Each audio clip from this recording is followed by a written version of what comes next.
Alam mo ba na kahit tumatanggap ka ng dividends, posible pa rin na hindi lumalaki ang pera mo? Parang kumikita ka lang pero in reality, hindi lumalaki ang capital mo. At hindi lang ito basta opinion. May data talaga. Ayon sa research na madalas ini-explain ni Ben Felix, ang dividends ay hindi extra income o libreng pera. You can check his YouTube or the Rational Reminder podcast for more in-depth research. Kapag nagbayad kasi ang kumpanya ng dividends, automatic na babawasan ang value ng kumpanya. At usually, bumababa rin ang stock price dito. So, ang nangyayari, yung natatanggap mong dividends galing din mismo sa investment mo. Hindi siya bonus, bahagi siya ng total return mo. So, bakit pa nangyayari ito? At paano mo malalaman kung okay ba talaga ang dividend strategy para sa'yo? Sa video na to pag-uusapan natin ang mga fundamentals na kailangan mong malaman tungkol sa dividend investing. Lalo na kung beginner ka pa lang. Ano ba talaga ang dividends? Paano ba ito binabayaran sa investors? Ano ang tinatawag na dividend aristocrats at dividend kings? At syempre sa dulo, ibibigay ko ang final thoughts ko based ito sa experience at strategy na ginagamit ng mga long-term investors. Hindi lang yung nakikita natin sa social media. Kaya kung gusto mong maintindihan kung paano gumagana ang dividends at kung dapat ba itong maging parte ng portfolio mo, make sure to watch till the end.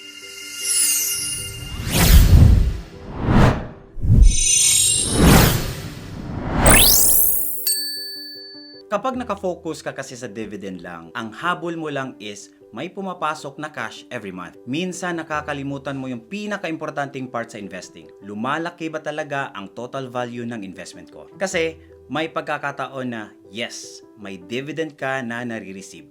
Pero yung stock price ng investment mo is bumababa or stagnant lang for years. So ang ending, yung kinita mong investments nababawi lang din sa pagbaba ng presyo. Tapos feeling mo kumikita ka pero wala talagang growth ang capital mo. Ito yung topic kasi na sobrang hype sa social media. Passive income, monthly dividends, cash flow. Pero hindi sinasabi, dividends alone do not guarantee wealth building. At dito papasok ang isang concept na ginagamit ng mga experienced investors na medyo kabaliktaran lang sa popular advice online. Instead of chasing dividends, they focus in total return. Meaning, capital appreciation or pagtaas ng presyo plus dividends kung meron equals real growth ng pera mo. Kasi at the end of the day, hindi naman importante kung saan nanggagaling ang kita mo. Ang importante, magkano ba talaga ang total value ng investment mo ngayon versus dati. Minsan, mas okay pa yung investment na walang dividends pero consistent yung growth. Kaysa mataas nga yung dividends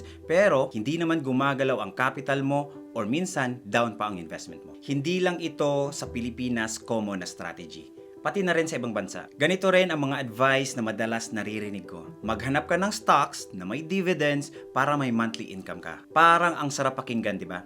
Yung tipong kahit hindi ka na masyadong magtrabaho, may pumapasok pa rin na pera para sa'yo. Pero ito yung tanong, kung ganun siya kagandang strategy, bakit may mga investors na hindi ito priority? At bakit may nagsasabi na hindi talaga extra income ang dividends? Ang tanong na sasagutin natin ngayon, passive income ba talaga ang dividends o isa lang itong malaking misunderstanding sa mundo ng investing? Para masagot natin yan, kailangan muna nating maintindihan ang pinaka-basics. Ano nga ba ang dividend? Ang dividend ay parte na kinita ng isang kumpanya na binabalik nila sa mga investors. So halimbawa, kumita ang isang company. Instead na i-reinvest nila lahat ng kita nila para palakihin ang business, magbibigay sila ng portion pabalik sa'yo bilang shareholders. Yun ang dividend. Pero ito yung part na hindi sinasabi ng karamihan. Akala kasi ng iba, bonus siya, extra income, libre. Pero in reality, hindi siya libre. Kapag nagbigay kasi ng dividend ng isang kumpanya, bumababa rin ang value ng stock mo. Halimbawa, gamitin natin ang isang real company like Johnson & Johnson. Known siya as a consistent dividend payer. Ganito yung mangyayari. May hawak kang stock na worth 100 pesos. Nag-announce sila ng dividend na 5 pesos pagdating ng ex-dividend date. Ibig sabihin, bababa rin ang presyo ng stock mo. So magiging roughly 95 na lang siya. Pero nakatanggap ka ng 5 pesos na cash. So ang total mo is 95 pesos na stock price plus 5 pesos na dividend cash equals 100 pa rin. So ang nangyayari, hindi ka kumita ng extra. Nagpalit anyo lang ang pera mo. Ngayon, pag-usapan naman natin yung madalas mong naririnig. ang dividend yield. Ito yung percentage kung magkano yung dividend mo based sa presyo ng stock. Gamitin natin ang example kanina. Kung may 5 peso ka na dividend at 100 ang stock price mo, that is 5 divided by 100 equals 5% yield. Mukhang okay, di ba? Parang guaranteed ang 5% return. Pero ito yung catch. Minsan, tumataas ang dividend yield. Hindi dahil gumaganda ang kumpanya, kundi dahil bumabagsak yung presyo nila. At dito pumapasok ang tinatawag na dividend trap. Minsan, may mga stocks na mukhang dream come true dahil sa taas ng dividend yield nila. Makikita mong 8%, 10%, or minsan 20% pa. At kapag ito yung nakikita mo, maiisip mo, ito na yung passive income. Pero, let's be real, hindi lang tayo puro theory. May mga totoong companies ngayon na mataas ang dividend yield at hindi naman basta-basta bumabagsak ang presyo. Halimbawa, Verizon Communication. May dividend na from 5 to 7%, mas mataas kaysa sa average na sector. Kilala rin sila for consistent dividend increase for how many years, habang relatively stable ang presyo. Realty Income. Tinatawag ito na the monthly dividend company. May around 5 to 6% yield at consistent sila sa pagbibigay at pagtataas ng dividend. Kaya, favorite ng mga income-focused investors ito. Sa energy sector naman, may mga companies na mataas din ang yield at minsan stable din ang presyo. Pero kailangan mo pa rin ng mas malalim na analysis dahil magbabago ang cycle ng industriya. So, ano ba ang point ko dito? Possible naman talaga na may high dividends at relatively stable na stock price. At hindi lahat na mataas ang yield ay automatic trap na agad. Pero ito yung critical na part na madalas nami-miss ng mga beginners. Hindi porket mataas ang dividend yield equals good investment agad. Kailangan mo ring tignan, kumikita ba talaga ang kumpanya? Sustainable ba yung dividend? May growth ba yung business for long term? Kasi minsan, mataas ang yield, hindi dahil maganda ang kumpanya nila, kundi dahil bumabagsak na pala ang presyo. At dito pumapasok ang tinatawag na dividend trap. Mukha itong attractive sa umpisa, pero in reality, mataas ang dividend yield nila dahil pababa na ang value ng kumpanya nila at dahil hindi ito lumalago. Pro tip para sa mga beginners. Kung titingin ka ng graph sa isang stock, i-click mo yung 10-year o max view para makita mo talaga ang long-term performance ng kumpanya. Kasi minsan, sa short term, mukhang perfect ang stock. Tumataas ng sobra, mataas ang dividend, o trending sa news. Pero sa investing, always focus sa long-term performance. Ang goal kasi, makita mo kung sustainable talaga at consistent ang growth ng isang long-term company. Pag-usapan naman natin ang ibig sabihin ng dividend aristocrats at dividend kings. Ito yung mga companies na kilala sa consistent na pagbibigay at pagtataas ng dividend sa loob ng mahabang panahon. Dividend aristocrats, 25 plus years na tuloy-tuloy ang increase ng dividends. Dividend king, 50 years or more. Sa unang tingin, parang perfect investment, di ba? Stable, consistent, proven track record. Pero ito ang reality na kailangan mong maintindihan bilang beginner investor. Hindi porket consistent ang dividend nila, sila na ang best investments. Karamihan kasi sa mga companies dito is matured na, established na yung negosyo, mabagal na ang growth compared sa mas batang company o expanding na mga companies. So yes, stable sila. Reliable ang income, pero hindi guaranteed na magbibigay ng mataas na growth sa future. And that's a trade-off.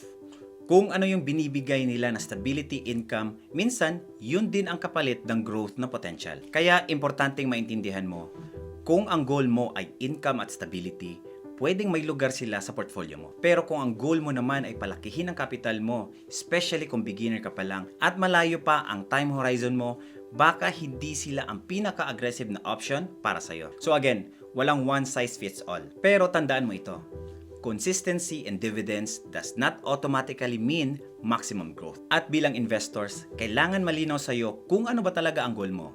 Income ba or long-term growth? So ano ang takeaway natin dito, especially sa mga beginners? Number 1, don't chase income.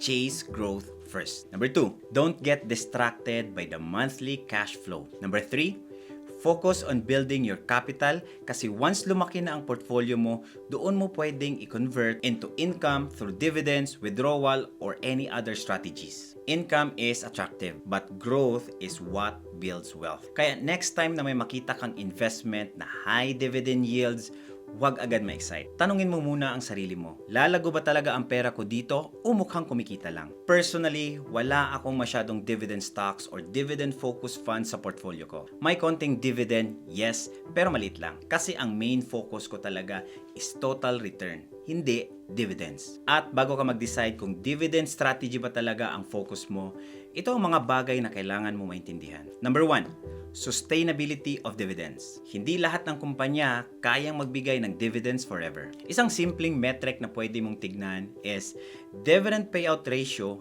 equals dividend divided by earnings. Kung sobrang taas, posible hindi sustainable ang dividends. Kung balance lang, mas healthy at kayang i-maintain ito sa long term. Check mo na lang ang list ng PE ratios para may guide ka. Hindi na ako magdi-deep dive sa topic na to. Number 2, taxes. Reality check.